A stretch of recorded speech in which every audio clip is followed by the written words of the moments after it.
Assalamualaikum warahmatullahi wabarakatuh. Apa kabarnya solih-soliha kelas 2? Mudah-mudahan kabar antum semua senantiasa Allah berikan kesehatan. Nah, berjumpa lagi dengan Ustadz di pelajaran Saqofah Fikih ya. Nah, seperti biasa sebelum kita memulai belajar, kita awali pelajaran kita dengan membaca doa. Isnin salas. A'udzu billahi minasy syaithanir rajim.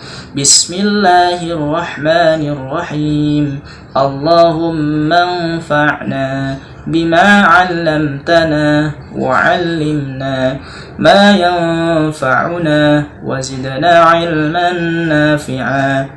Rabbi zidna ilma warzuqna fahma birahmatika ya arhamar rahimin. Qala Allah Ta'ala inna ad-dina 'indallahil Islam.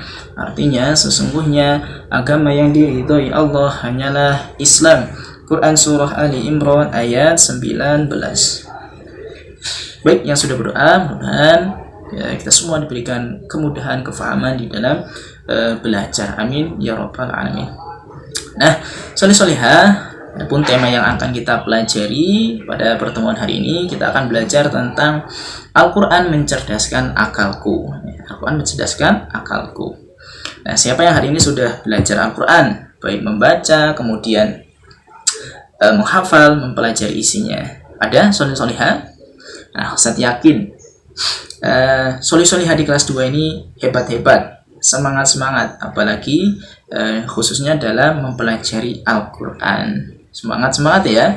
Saya doakan semuanya diberikan kemudahan, kefahaman dalam belajar Al-Quran. Amin ya rabbal alamin.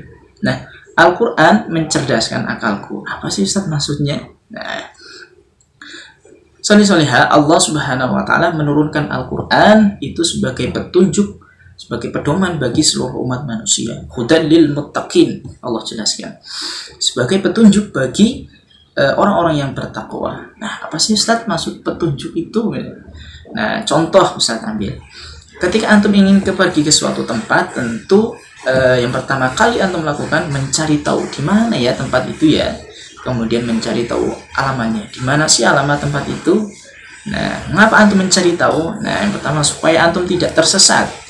Kemudian supaya antum bisa sampai ke tempat yang antum inginkan tadi. Kalau kita sudah punya alamatnya, tentu kita tidak, insya Allah tidak tersesat. Nah, sama dengan Al-Quran sebagai petunjuk bagi seluruh umat manusia.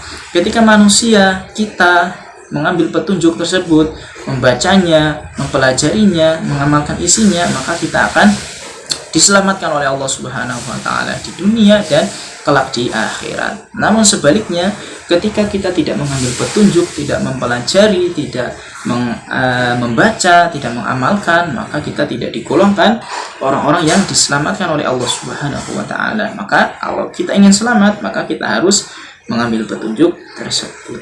Kemudian Allah Subhanahu wa Ta'ala menurunkan Al-Quran itu sebagai syifa, sebagai obat.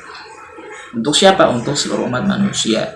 Wa nunazzilu minal Qur'an ma huwa syifaa wa rahmatul lil mu'minin. Ya Allah turunkan Al-Quran sebagai penawar atau obat. Jika antum sakit, dijelaskan di dalam Al-Quran ada obatnya.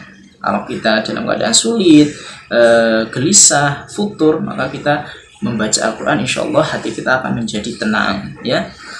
Tidak hanya di situ, Allah Subhanahu wa Ta'ala menurunkan Al-Quran itu sebagai sumber dari segala sumber ilmu. Jadi segala sesuatu itu sudah Allah jelaskan di dalam Al-Quran, sudah ada di dalam Al-Quran, tidak ada yang tertinggal sedikit pun. Ya, semuanya ada di dalam Al-Quran karena Al-Quran sebagai sumber dari segala sumber ilmu. Kalau kita ingin belajar matematika, itu sudah Allah jelaskan di dalam Al-Quran dan lain-lain.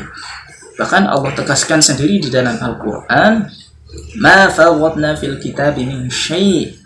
Kami tidak meninggalkan sedikit pun. Tidak sedikit pun yang Allah tinggalkan, Allah sudah jelaskan di dalam Al-Quran. Artinya segala sesuatu itu sudah Allah jelaskan di dalam Al-Quran. Baik yang hal terkecil, dari makan itu ada ilmunya, sholat itu ada ilmunya, paling terbesar jihad itu ada ilmunya, berbakti dengan orang tua ada ilmunya, matematika dijelaskan Al-Quran ada ilmunya.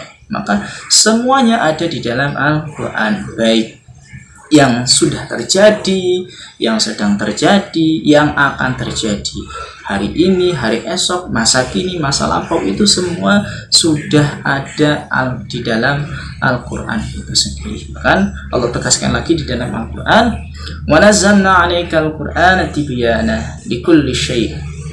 Ya, Allah Subhanahu wa taala turunkan Al-Quran, kami menurunkan Al-Quran sebagai tibyan, penjelas, ya, terhadap segala sesuatu, ya, likulli syai', terhadap segala sesuatu. Allah jelaskan Al-Quran, Allah turun Al-Quran sebagai sumber dari segala sumber ilmu. Allah jelaskan semuanya di dalam Al-Quran, baik itu ilmu, sumber dari segala sumber ilmu, baik itu ilmu agama, ilmu dunia, baik itu ilmu geografi, matematika, ilmu sains, ilmu apalagi bahasa, itu semuanya ada di dalam Al-Quran. Contoh ilmu bahasa, antum sudah belajar ya, wa man ahsanu qawlan mimman da'a ila Allah. Itu dalil bahwasanya ilmu bahasa itu ada di dalam Al-Quran. Kita diminta untuk berbahasa yang ahsan. Kemudian ilmu geografi antum juga sudah hafal, waladzi ja'ala lakumul arda dzalulan famshu fi manakibiha ila akhir ayat. Itu dalil bahwa Al-Quran menjelaskan tentang ilmu geografi. Kemudian apa? Ilmu sains. Inna fi khalqis samawati wal ardi wa ikhtilafil laili wan nahari wal fulki allati tajri ila akhir ayat. Itu ilmu tentang menjelaskan tentang sains. Nah, artinya ilmu bahasa, ilmu geografi, ilmu sains ada di dalam Al-Quran. Ilmu matematika, huwallazi ja'ala asy-syamsa diya'an wal qamara nuran wa qaddarahu manazila lita'lamu 'adada sinina wal hisab. Ada dalilnya, ada ayat Al-Quran, yang menjelaskan tentang ilmu matematika. Ilmu apa lagi? Ilmu astronomi, ya. Ada juga di dalam Al-Quran. Allah berfirman, Bismillahirrahmanirrahim. Ya ma'asyaral jinni wal insi in istata'tum an tanfudhu min aqtaris samawati wal ardi fanfudhu. Hai jamaah jin dan manusia, jika kamu sanggup menembus penjuru langit dan bumi, maka lintasilah, maka tembuslah, kata Allah. Dan sesungguhnya kamu tidak akan sanggup menembus kecuali dengan kekuatan. Nah, dalam tafsir, ilmu kekuatan yang dimaksud tersebut ada ilmu pengetahuan. Nah, ilmu astronomi ini saja sudah Allah jelaskan di dalam Al-Quran. Apa yang tidak ada? Semuanya sudah ada, Allah jelaskan di dalam Al-Quran. Bagaimana ilmu tauhid, qul huwallahu ahad, bahwa Allah itu hanya satu, tidak ada yang lain. Kemudian ilmu tentang akhlak, laqad kana lakum fi rasulillahi uswatun hasanatu, bahwa Rasulullah adalah sebagai suri teladan bagi seluruh umat manusia. Kemudian ilmu tentang kedokteran, ya, wa ya'lamu ma fil arham, Allah menjelaskan Allah mengetahui apa yang ada di dalam rahim. Kemudian ilmu tentang penciptaan manusia, tsumma khalaqnan nutfata 'alaqatan mudghatan ila akhir ayat. Itu sudah Allah semuanya dijelaskan di dalam. Artinya Al-Quran sebagai sumber dari segala sumber ilmu, itu semuanya ada di dalam Al-Quran. Allah tidak tinggalkan sedikit pun, kecuali semuanya ada di dalam Al-Quran. Maka kita sebagai seorang muslim harus bersungguh-sungguh, bersemangat dalam mempelajari ilmu Al-Quran, karena Al-Quran sebagai sumber dari segala sumber ilmu. Bagaimana kalau kita melihat contoh orang-orang terdahulu, tokoh-tokoh Islam, ulama itu sukses dalam belajar, dalam mempelajari Al-Quran. Ada Ibnu Sina, Masya Allah, tokoh sekaligus ulama. Ibnu Sina, siapa yang tidak kenal Ibnu Sina? Ibnu Sina adalah tokoh sekaligus ulama yang ahli dalam bidang kedokteran. Kemudian ada Al-Khwarizmi, dia adalah seorang tokoh ulama yang ahli dalam bidang matematika, algoritma.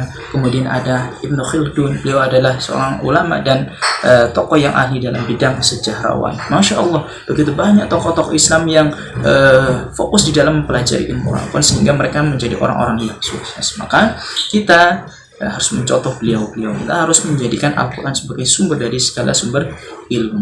Masya Allah, karena segala sesuatu sudah ada di dalam Al-Quran itu sendiri.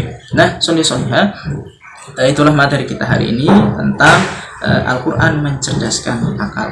Mudah-mudahan apa yang kita pelajari ini mudah dipahami. Mohon maaf apabila ada penyampaian yang kurang tepat, kurang pas, itu semata-mata karena keterbatasan ilmu kita sendiri. Untuk kesempurnaan belajar kita hari ini, mari sama-sama kita tutup pelajaran dengan membaca doa penutup majelis. Subhanaka Allahumma wa bihamdika asyhadu an la ilaha illa anta astaghfiruka wa atubu ilaik. Assalamualaikum warahmatullahi wabarakatuh.